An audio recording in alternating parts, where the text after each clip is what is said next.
আচ্ছা তুমি থাকো, আমি গিয়ে কথা বলে বিয়েটা ভেঙে দিয়ে আসি। এভাবে আর কতদিন ফারিয়া?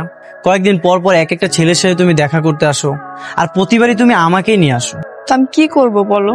বাসা থেকে বিয়ে ঠিক করলে আমার তো কিছু করার নেই। আর আমি তো গিয়ে তাদের সাথে আস্তে আস্তে বিয়ে বসতেছি না, তোমাকে বিয়ে করবো বলে আমি তাদের সাথে বিয়েগুলো ভেঙে দিচ্ছি। তাই বলে প্রতিবার তাদের সাথে দেখা করতে তোমার ভালো লাগে? তুমি বাসায় বাবা মাকে নিষেধ করতে পারো না? আপনি তো ফারিয়া, তাই না? হ্যাঁ, আপনি তাশরিফ? হ্যাঁ বসেন। আপনি কি আমাকে ছবিতে দেখেননি? না, আমার তো আসলে বিশ্বাস করতে কষ্ট হচ্ছে যে আপনার সাথে আমার বিয়ে ঠিক হয়েছে। এর আগে যতগুলো ছেলে দেখা হয়েছিল তারা হয়তো এক একজন ভুঁড়িওয়ালা, না হলে টাক, মানে বিভিন্ন ধরনের প্রবলেম, কিন্তু আপনি তো দেখছি পুরোই উল্টো। আমি আপনাকে বিয়েটা কি? মানে এক্ষুনি করতে চাচ্ছি না, 6 মাস পরে করতে চাচ্ছি আর কি। কি ব্যাপার, এতক্ষণ হয়ে গেল, আসতেছে না কেন? কি ব্যাপার, এখনই চলে যাবেন? হ্যাঁ, রাত্রে কলে কথা হবে। আচ্ছা ঠিক আছে, আল্লাহ হাফেজ। Okay bye. এত সময় লাগলো যে? এর আগে তো এত সময় লাগেনি। কাহিনী কি? কাহিনী আবার কিসের? যাওয়ার পর ছেলেটা অনেক কথা বলছিল, হুট করে তোর কথা বলার মাঝখানে বিয়ে ভাঙার কথা বলা যায় না, সিচুয়েশন ক্রিয়েট করতে হয়। তাই বলে এতক্ষণ সময় নিয়ে কথা বলার কি আছে? আচ্ছা বাদ দাও, বিয়েটা ভেঙে দিয়েছো তো? না, একটা বুদ্ধি করে 6 মাস টাইম নিয়েছি। এখানে সময় নেওয়ার কি আছে? তোমার না বিয়েটা ভেঙে দেওয়ার কথা ছিল? এভাবে বারবার বিয়ে ভাঙাটা যে কত বড় ঝামেলা তুমি কি সেটা বুঝো? তাই আমি সময় নিয়েছি, যেন সামনের 6 মাস বাবা কোনো ছেলে দেখতে না পারে। এটা কোনো কাজ হলো ফারিয়া? এখন তো ছেলেটা বারবার তোমার সঙ্গে দেখা করতে চাইবে, ঘুরতে যেতে চাইবে, তখন? তুমি আমার সিচুয়েশন একটুও বুঝো না। আর দেখা করলে সমস্যাই বা কি? দেখাই তো করবে, সিনেমা তো দেখতে যাবো না। তোমার যা ইচ্ছা তুমি তাই করো, কিন্তু একটু সাবধানে থেকো। চলো এবার।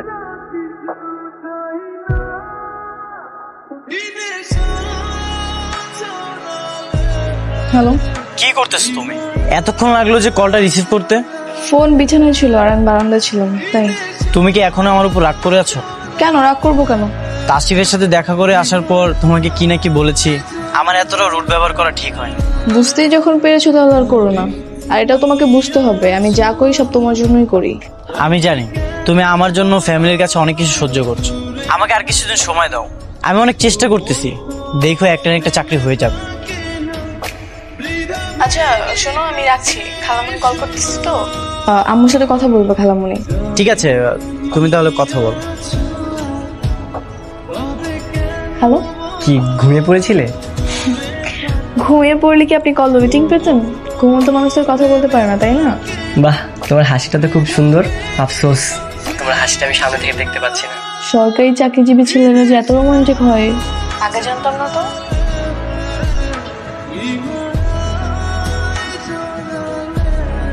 কি রাগ করে আছো? কথা বলবে না? তোমার না আজকে ইন্টারভিউ ছিল, কেমন হয়েছে? ভালো হয়েছে, ওই ইন্টারভিউ শেষ করে আসলাম তো, এই জন্য একটু লেট হয়ে গেছে, সরি। দেখছো সুন্দরী রাগ করছে রে, গরম হয়ে গেছে, মাথা না বাতাস খুব গরম। দেখছো ছেলেগুলো খুব বেয়াদব। বাদ দাও তো, ওদিকে তাকিও না, পরে ঝামেলা হবে। এখানে বেশিক্ষণ থাকা ঠিক হবে না। সুন্দরী চাঁদটাকে দেখার জন্য আমার মনটা ছটফট করছে। সুন্দরী কি 5টার পরে আমার সঙ্গে একটু দেখা করতে পারবে? ফোনে কি করতেছো? না তেমন কিছু না, ওই আমার ফ্রেন্ড টেক্সট করছে তো ওটা রিপ্লাই করতেছি। ও আচ্ছা। আচ্ছা আমি তাহলে যাই এখন। ঠিক আছে চলো, আমি তোমাকে পৌঁছে দিই। না না না, আমি একা যেতে পারবো, তুমি যাও, আমি চলে যাই। সরি একটু লেট হয়ে গেল। নিশ্চয়ই তুমি বিরক্ত হচ্ছিলে। চাঁদকে এভাবে একা রেখে আপনি নিজে দেরি করলেন, এটা কি ঠিক হয়েছে? আচ্ছা আমরা কিন্তু রাস্তায় কিংবা অন্য কোথাও বসতে পারতাম। ঠিক আছে চলো, কিন্তু নেক্সট টাইম আমরা রেস্টুরেন্টে দেখা করবো না, বাইরে অন্য কোথাও যাবো। দেখেছো ছেলের কাণ্ড দেখো। ছেলেটার মনটা আসলেই খুব ভালো, বিয়ের আগেই এত গিফট পাঠিয়ে দিয়েছে। তাই তো দেখছি। এই ফারিয়া, ফারিয়া কি হয়েছে মা? এই দেখ দেখ কত গিফট পাঠিয়েছে তাশরিফ। কি বলবো, এত কিছু পাঠিয়েছে? আমরাও তো প্রথমে দেখে অবাক হয়ে গেছি। কিন্তু তোর জন্য তো কিছুই দেয়নি দেখছি, ঘটনাটা কি? হ্যাঁ তাই তো, ফারিয়ার জন্য তো কিছুই দেয়নি। তোমার জন্য কিছুই পাঠাইনি, আবার রাগ করো না যেন। স্পেশাল মানুষের সবকিছু স্পেশাল ভাবে দিতে হয়, তাই দিলাম না। আসছো? আজ আমাদের ভালোবাসার 4 বছর পূর্ণ হয়েছে। আজকের এই দিনে আমি তোমাকে পেয়েছি। এই নাও, এটা তোমার জন্য। কি এটা? অনেকদিন আগে তুমি একটা ড্রেস পছন্দ করেছিলে, মনে আছে? কিন্তু সেদিন আমি সেই ড্রেসটা কিনে দিতে পারিনি। আজকের এই দিনটা স্মরণীয় করে রাখার জন্য এটা তোমার জন্য কিনে এনেছি। কি বলো, সত্যি তুমি আনছো? থ্যাংক ইউ, আমি অনেক খুশি। আচ্ছা, তুমি তো এখনো চাকরি পাওনি, তাহলে কিভাবে কিনলা? ম্যানেজ করেছি। ভালোবাসা মানুষের জন্য কিছু করার ইচ্ছা তো সবারই থাকে, তাই না? আমি সত্যি অনেক খুশি। তুমি তো জানো এখন আমার অনেক কিছু করার সামর্থ্য, কিন্তু যখন সামর্থ্য হবে তোমার সকল আবদার পূরণ করব। এত কিছু লাগবে না, তোমার শুধু একটা চাকরি হলেই হবে। আমার অনেক সৌভাগ্য তোমার মতো মেয়ের ভালোবাসা পেয়েছি। তোমার এই ভালোবাসা আমি সবসময় বুকের বাঁ পাশে পুষে রাখবো। আজকে আমাদের রিলেশনে 4 বছর পূর্ণ হয়েছে, আমার তো নিজেরই মনে নেই। তুমি মনে রেখেছো, আবার আমার জন্য গিফট আনছো। আমি সত্যি অনেক লাকি। শুধু একটাই অনুরোধ, সবসময় এভাবে ভালোবেসে পাশে থাকো।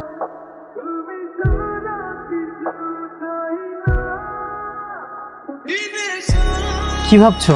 কই কিছু না, চলো উঠি। চলো।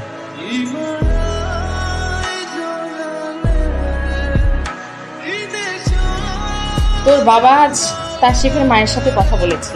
ভাবছি সবকিছু যদি ঠিকঠাক থাকে তাহলে আর দেরি করার দরকার কি। এই মাসের শেষের দিকেই তোদের বিয়ের কাজটা সেরে ফেলতে যাচ্ছি। এত তাড়াহুড়া করার কি আছে বাবা? ছেলে যেহেতু টাইম নিয়েছে, তাহলে শুধু শুধু তো প্রেশার দিচ্ছ কেন? প্রেশার? এখানে প্রেশার দেওয়ার কি আছে? তোর বাবা জিজ্ঞেস করেছিল বিয়ে দিয়ে দেওয়াটা এখন দরকার, তখন তো তাসিফের মাই বলল। কি বলেছে? এই মাসেই বিয়ে? হ্যাঁ, আর ওই তাশরিফ ছেলেটাকে আমার খুব ভালো লেগেছে। আর শুধু তাশরিফ কেন, তাশরিফের পরিবারের সবাই ভালো এবং ভদ্র। আর ওই ওদের আচার আচরণ ব্যবহার আমার সত্যি খুব ভালো লেগেছে। তাই আমি আর দেরি করতে চাচ্ছি। ঠিক আছে, তোমরা যেটা ভালো মনে করো। তাহলে তুই বিয়ের জন্য প্রস্তুতি নে, আর কেনাকাটার যা যা করার সব শুরু করে দে আস্তে আস্তে। সে কি তোমাকে এখানে আসতে বলেছে? সে অলরেডি অপেক্ষা করতেছে, তুমি থাকো, আমি গিয়ে কথা বলে আসি। সে কি তোমাকে ডেকেছে নাকি তুমি তাকে ডেকেছো? আমি ডেকেছি। কেন? তার সাথে দেখা করা তোমার কি দরকার?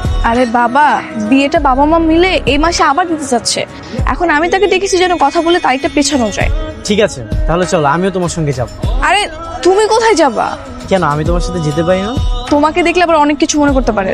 তুমি এখানে থাকো, আমি যাচ্ছি। তোমা মনে করার কি আছে? তাকে তুমি আমার কথা বলোনি, আর সে কি কিছু জানে না? জানে না মানে? তোমার কথা আমি তাকে কিভাবে বলবো? আজব তো। সে কিছু জানে না মানে? আশ্চর্য, তুমি তাকে এখনো বলোনি তোমার একটা বয়ফ্রেন্ড আছে, তোমার একটা ভালোবাসার মানুষ আছে? এখন এই কথাটা তুমি তাকে বলোনি? আচ্ছা, তোমার মাথায় কি কোনো বুদ্ধি নাই? আমি তাকে কিভাবে বলবো যে আমার বয়ফ্রেন্ড আছে? এটা কি সম্ভব? সম্ভব না মানে? তুমি কি তাকে বিয়ে করতে চাও? শোনো, আমি তাকে বিয়ে করার জন্য ঝুলিয়ে রেখেছি, সময় নিয়েছি তার থেকে। এখন যদি সেখানে গিয়ে আমি বলি যে আমার বয়ফ্রেন্ড আছে, তখন কি সে থাকবে? তখন আমার বাবা মা কি করবে? আমাকে নিয়ে আরেক জায়গায় বিয়ে দিবে। কিন্তু তাই বলে কিছু না, তুমি থাকো, আমি যাচ্ছি।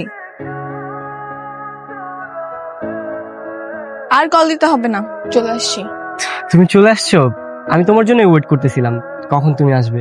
আমি কিন্তু আপনার উপর একটা কারণে খুব রেগে আছি। জানেন কেন? কেন বলো তো? আমি তো এমন কিছু করিনি এখনো যে তুমি আমার উপর রাগ করবে। আপনাকে আমি বলেছিলাম বিয়েটা পেছাতে, কিন্তু আপনি কি করলেন? আবার বিয়েটা এই মাসে ঠিক করেছেন। না না না না, আমি তো কিছু বলিনি। আমি তো বরং বলেছি বিয়েটা পরেই করব, কিন্তু তোমার মা বাবাই তো আমার মার সঙ্গে কথা বললো। ও, কিন্তু এখন তো আমাকে বাসা থেকে আবার বিয়ের জন্য প্রেশার দিচ্ছে। কি করবো বলেন তো? তুমি টেনশন করো না, আমি আজই বাসায় গিয়ে কথা বলে সবকিছু পিছিয়ে দিচ্ছি। আর তোমার গুরুত্ব তো সবচেয়ে বেশি, তুমি যা বলবে আমি তাই করবো। তাহলে বিয়ে হচ্ছে না, তাই তো? না না, সমস্যা নেই, তুমি যখন বলবে তখনই আমরা বিয়ে করবো। ঠিক আছে, থ্যাংক ইউ আপনাকে। আচ্ছা, একটা প্রশ্ন করি। হ্যাঁ করেন। তুমি এখন বিয়ে করতে চাচ্ছ না কেন? কোনো সমস্যা? না, তেমন তো কোনো সমস্যা না। আসলে আমি একটু টাইম নিতে চাচ্ছি আর কি, এই জন্য। বেশি দিন তো না, সামনে 5 মাস হলেই হবে।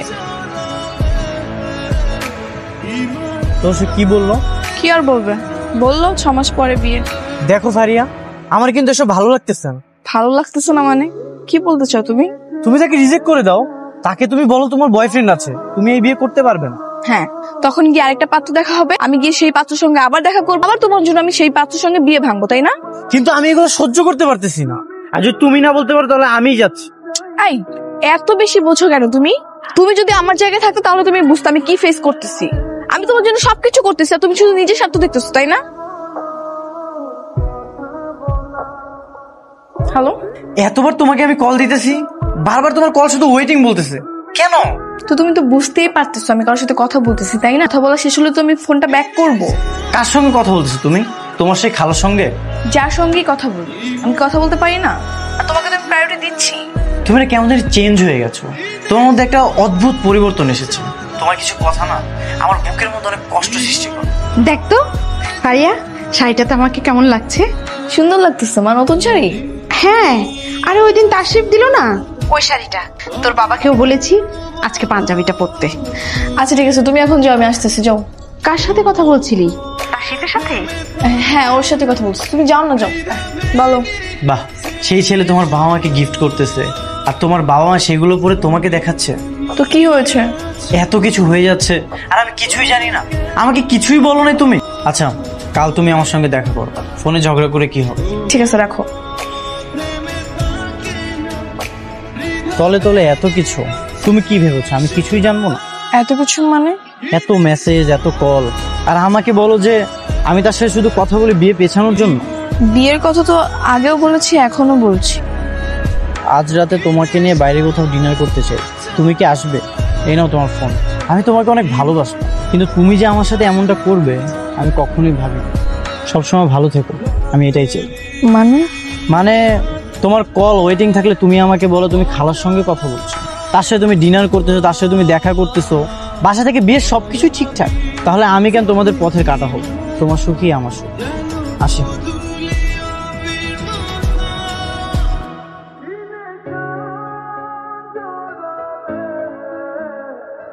হ্যালো, কে? কংগ্রাচুলেশন মিস্টার পিয়াস, নতুন চাকরির জন্য সুস্বাগতম। থ্যাংক ইউ সো মাচ, কিন্তু আপনাকে ঠিক চিনতে পারলাম না, দয়া করে আপনার পরিচয়টা দিন। আপনি আমাকে ভালো করে চিনেন, আমি তাশরিফ। আমার কারণেই আপনার আর ফারিয়ার দীর্ঘ 4 বছরের রিলেশন ব্রেকআপ হয়েছিল। ও আচ্ছা, আপনি? হ্যাঁ, আমি আপনার খোঁজ খবর সবসময় রাখতাম। এই দিনটার জন্য আমি অপেক্ষা করছিলাম যে কবে আপনার চাকরিটা হবে। আর আমি আগে থেকেই প্ল্যান করেছিলাম যে আপনার চাকরিটা হওয়া মাত্রই আমি আপনাকে কল দিব। কেন? কি সব কথা কি ফোনেই বলবো? একটা কাজ করি, কালকে আপনার অফিস শেষে আমরা দেখা করতে পারি। হ্যাঁ, শিওর। আচ্ছা, আমি কিন্তু আসছি, আর আমার সাথে কিন্তু আমার স্ত্রীও আসছে। ঠিক আছে, কোনো সমস্যা নেই, আপনি আসুন। আচ্ছা, তাহলে কালকে দেখা হচ্ছে। ফারিয়া, একদিন আমার সরকারি চাকরি ছিল না বলে তুমি আমাকে ঠকালে। আজ আমি তোমার স্বামীর চেয়েও সিনিয়র পোস্টে চাকরি করি। আপনি তো বলেছিলেন আপনার সঙ্গে আপনার ওয়াইফ নিয়ে আসবেন, কিন্তু সে কোথায়? তাকে দেখছি না। এই যে আমার ওয়াইফ মারিয়া, উনি হচ্ছেন মিস্টার পিয়াস। ওনার 4 বছরের ভালোবাসার মানুষের সঙ্গে আমার বিয়ে ঠিক হয়েছিল। ওর মুখে আপনার কথা অনেক শুনেছি। কেমন আছেন ভাইয়া? জি, আমি ভালো আছি, কিন্তু আমার একটা কথা মাথায় আসতেছে না, ওর সঙ্গে যদি আপনার বিয়ে হয় তাহলে ফারিয়ার কার সঙ্গে বিয়ে হয়েছে? আপনাকে কে বলেছে ফারিয়ার বিয়ে হয়েছে? মানে কি, ফারিয়ার বিয়ে হয়নি? না, ওর এখনো বিয়ে হয়নি, ও একজনের জন্য অপেক্ষা করছে। আপনাকে অনেকদিন যাবত কথাটা বলবো বলে আর বলা হয়নি। আপনার চাকরিটার জন্য অপেক্ষা করছি।